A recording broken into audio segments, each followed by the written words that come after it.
Hey everybody, and welcome back to the Tea with Mon and Me. Today is part 2 of our rating episode with Megan Autry, so we're just gonna dive right back into it. I hope you guys enjoy.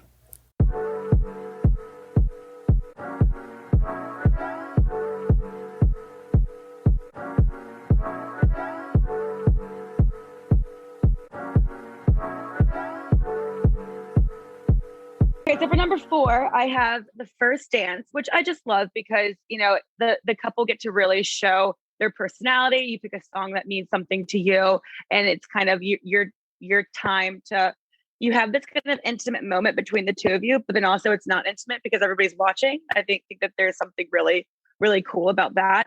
But the history of it is back in the day of kings and queens, the first dance was used to open a ball or a special event. So basically, it's kind of telling everybody, all right, now we're dancing. Now everyone else needs to come and join us. And I've been to weddings where the first dance happens and then everyone goes to the dance floor and nobody leaves the entire time. And it's awesome. It really is. It's opening up the dance floor so that everyone's like, all right, well, now it's our turn. Now it's time to join. Yeah. And I actually have that one again. So here we go. Can you imagine if our last 5 are all the same ones? That's going to be iconic. Okay. So yeah, what I want to add about that too is the first dance is meant to show harmony between the two people because of the way that you have to kind of like your steps and your movements have to align to create fluidity within the dance. So that's, the symbolic reason behind it is that to show that to people. And I think that that's very spot on too, because, you don't want to have a first dance where you guys are completely off. That would be, we just got married. We just got married and we can't even align our steps for the first dance. So, yeah.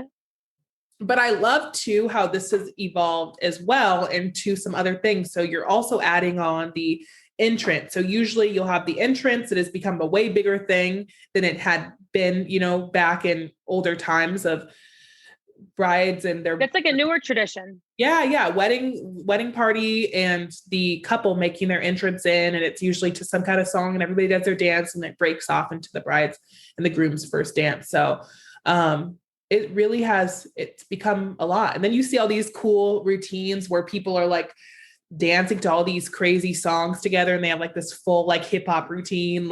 There's so much to it. So the first dance is a really cool tradition that we have carried on to this day. Love it. So what's the next? Was that what you had for number 4 also? Yes. Oh, awesome. I think our number 3s are going to be different. So for number 3, I have the proposal, which I love a good proposal story. I mean, I'll sometimes sit at home and just watch proposal videos on my phone and cry, but we won't have to talk about that. But I love a good proposal story. And so kind of like giving the bride away, the proposal has that same kind of a history dating back to, women being thought of as property. And this was a transfer of property. So he would ask, the father for her hand. And then, I would ask her to marry him. But now it's this beautiful way that's so unique to each individual couple, to ask somebody to spend the rest of their life with you. And I love every story is so unique. Every story is so different. And it's so meaningful because it's such a special moment. And I talk to all my brides about it, and, they're all unique in their own way, but it's always the same response. They're like, I have no idea what I said. I blacked out for a second because it's such a happy moment and it's usually unexpected. And there's so many different ways that you can do it. You can be at home and it's, just something very intimate between the two of you, or it can be something, that includes more people. I've heard like the flash mobs and things like that, or, friends jumping out of bushes and there's a big celebration afterwards. It's endless what you can do with a proposal. And it's a day that you remember forever. It's up there with the wedding day. It's so special. And it kind of kicks off the wedding planning and your engagement. And the engagement process is something that you want to enjoy. you're not going to be somebody's fiance. You're going to be somebody's wife eventually. Enjoy that time where you get to be someone's fiance. And this starts that whole process. And I just love it. Yes. It's such an essential part of getting married now, so it is super cute. We all have those days, Megan. Don't worry. We all watch. The crying watching proposal videos. Yes, we all watch them. It's so beautiful, but also so sad at the same time. I just love love. What can I say? I love love too. This is a great industry to be in if you love love. Yes. So my next one is actually bachelor and bachelorette parties. So, oh, yes. Yeah. So bachelor and bachelorette parties, actually, of course, keep in mind, these traditions are like these kinds of traditions that I'm going to talk about from like the ancient Roman, Greek, all that kind of times. Obviously, they're going to start with men because it's like, why would a woman need a bachelorette party? So a bachelor party was originally held back in the days of Spartan soldiers, and they were called stag parties. And so at these stag parties, the whole concept was the same as it is today. It was for these ancient Spartan soldiers to kiss their bachelor's day, to kiss their bachelor days goodbye with like a crazy, wild, raging party. So how it has evolved now is women now do the bachelorette parties as well. But also, it's I've seen it become a lot of different things now. It's become where the bride and the groom will celebrate together, and they'll just take all their friends and we'll go celebrate, our last hurrah. It's become, like instead of having these crazy wild parties, we just go to, Palm Springs for the weekend or something like that. But it also can be these crazy wild parties. It's become a lot of different things, but either way, I think that it's to a lot of people, it's something that they do before their wedding now. Yeah. It's fun. Like, why not? Yeah. And I like it too, because once again, it's something that you make unique to you and your group. If you want to do it individually, where the bachelor, you do a bachelor and a bachelorette party, or if you want to do it, together all as one big group. There are so many different ways to do it. So many different places to go. Have you thought about where you would want to go for your bachelorette party?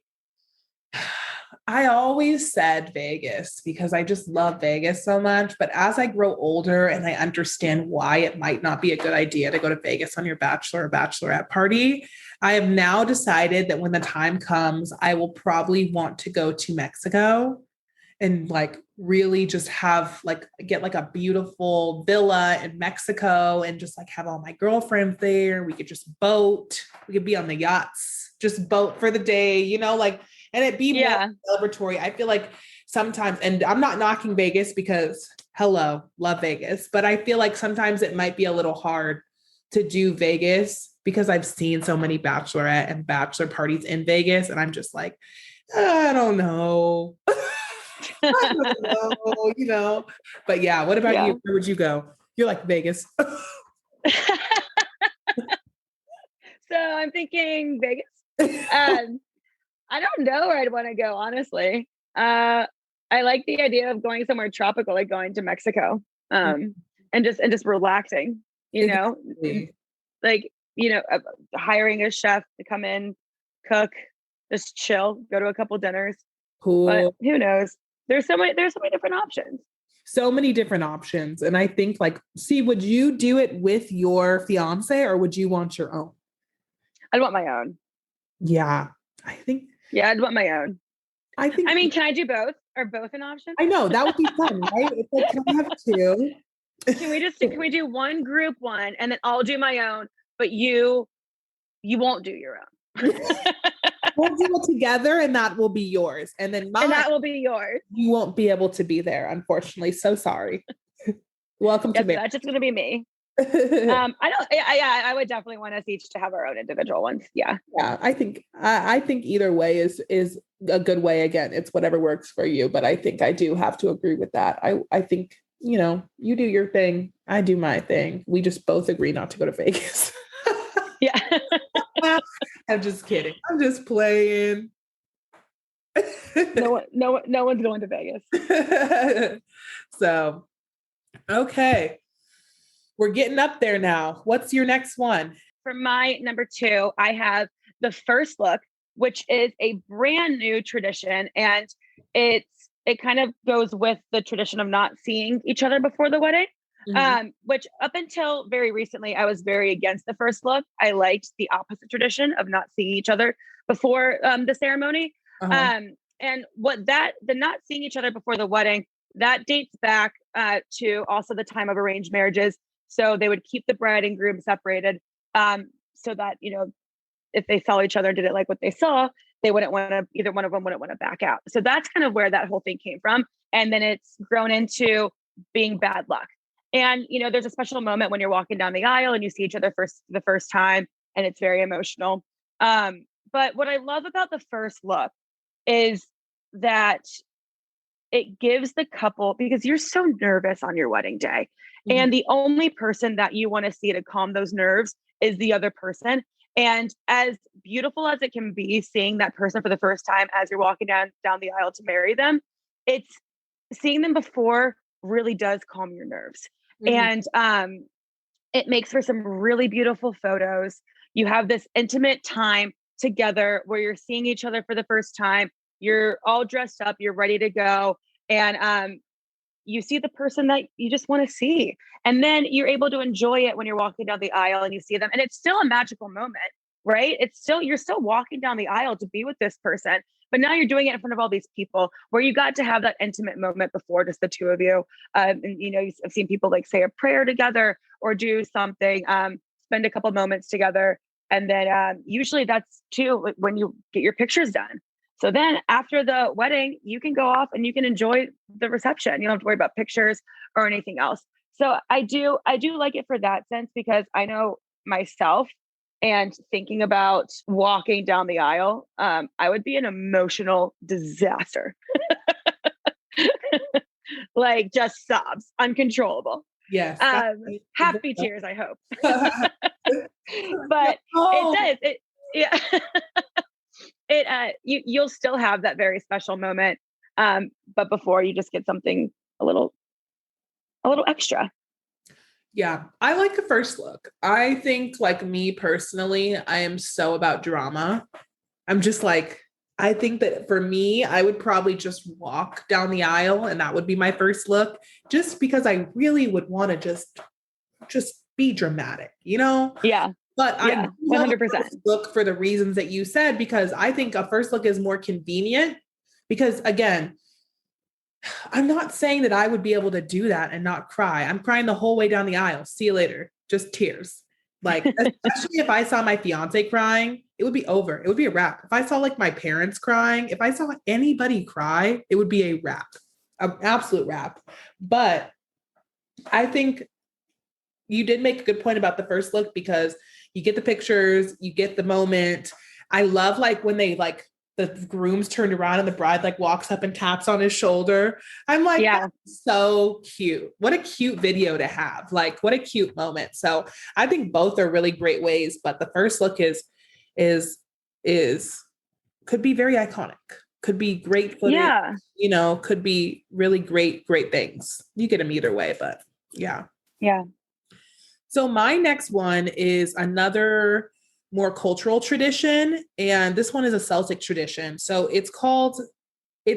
we know it as tying hands, but it's really called a hand fasting ceremony.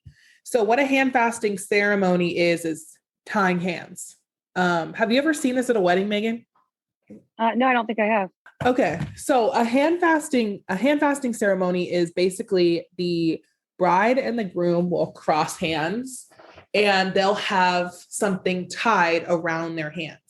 But how the actual hand fasting ceremony is supposed to go is you put your hands, there's a certain way you have to cross your hands, number one. So how you cross your hands is, I wish you weren't on Zoom so we could do this right now.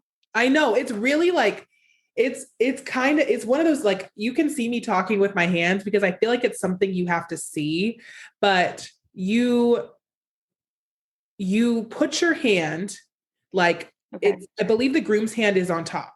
Okay. So each one takes their right hand and you put your right hand, and then your left hand. So you're crossing like an X. Like this. Yeah. Yes. Okay. Yeah. So it's like stacked. And then you're supposed to tie it with a braided cord almost. Oh, wait, I have seen this. Okay. I've seen Yeah. So this is a Celtic way to do it. But it has kind of evolved into something else. It's really called tying the knot. There you go. Tying the knot. It's the same thing. Yeah. That is actually a hand fasting ceremony is where we get tying the knot. That's what we're doing. So it's meant to symbolize, binding you guys together for life, right? It's an actual physical representation. It's a Celtic tradition. It comes from old Celtic days. And where a hand fasting ceremony differs from what we know as tying the knot or tying our hands is in those times, you would do a hand fasting ceremony after you got engaged. And it was its own thing. Now we do it, especially here in the States, we do it more so as like a part of the ceremony, like where some might do breaking the glass or others might do jumping the broom. Others might do the tying the knot or tying hands. So I really like this tradition. I like the symbolism behind it. I like that it literally is tying the knot, which is what we call getting married. And you read your vows as your hands are tied, which I think is even like a cuter part of it too. So you have like your hands joined, your hands are tied, and you're reading your vows. I'm just like, what a nice emotional moment. Yeah, I like that too. That's awesome. Yeah. So that's a hand fasting ceremony. And it actually says it started in 7000 BC in ancient Ireland. So, it's pretty old. You don't say. Yeah. Mm-hmm. Real old. So that's my number 2. Awesome. Well, we've already talked. Are we ready for number 1? We're ready for number 1, girlfriend. All right. Well, we've already talked about my number 1. That was the something old, something new, something borrowed, something blue, and a sixpence in your shoe. Yeah. I mean, I think we pretty much covered it. I love it. I love, how creative you can get with it, all the different items and, little good luck charms. And if anyone has any questions about ideas on what they should do, come find us. There you go. Yeah. So my number 1 is vows. Love vows, number 1. And I love what they have become. So basically vows started, and there's a lot of names in here that I don't feel confident pronouncing. So we're going to simplify it and say that the original vows came from the first book of Common Prayer, which was published in 1549. So vows are, also pretty old traditions. And it was just something that you would kind of read. And that's where you get all of the promises, we've all heard them. We all know them. So then as the years went on, it kind of became your own interpretation if you chose to have that. And that's where you get people tailoring their vows to their own unique story with their partner. And I love that part of a ceremony. That's my favorite part of a ceremony because I feel like you get to know the couple. If you don't know the couple super well, you get to know the couple and like why they chose each other and why they're standing there today. And I mean, it's always a tearjerker. So that's vows. Love them. I love that. And I can't believe I didn't have this on my list because I'm right there with you. I think the vows are so beautiful, especially when they're unique to the couple. When you sit down and write your vows, the idea of writing vows honestly terrifies me though, because it's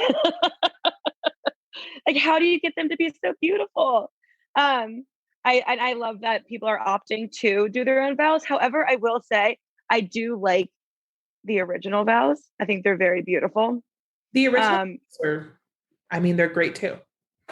Yeah, if you want something more traditional. But a lot of people are opting to go more unique and to write their own vows and do something that's so meaningful to them. And I just gotta support it. Yeah. Yeah. Vows are great. Either way you want to go with it. I think, and even in the original vows, they've kind of altered them a little bit dependent on, how your ceremony is set up, so that some of like the older parts that aren't, because there was in the old book, in the original book from 1543, I mean, there was a lot. There was a lot in there that is not relevant today at all. And not even just like the stuff like, that we talked about earlier about keeping the house clean and stuff like that. Not even that kind of stuff, but there's like random stuff in there, like talking about like I think it's like talking about like farming and like agriculture and stuff like that. Like just wild things that we wouldn't need today, like so they've really they've tailored them into things that work as basic promises, because there is basic promises. There is, till death do us part is a valid thing. so Yeah. so either way you want to do it, I love the part of weddings where they say vows. So that's why it's my number one.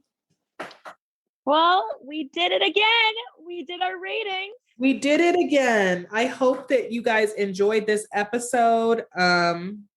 It's always fun rating things with Megan. Thank you for coming on, Megan, and Having me again. And I look forward to rating our next thing.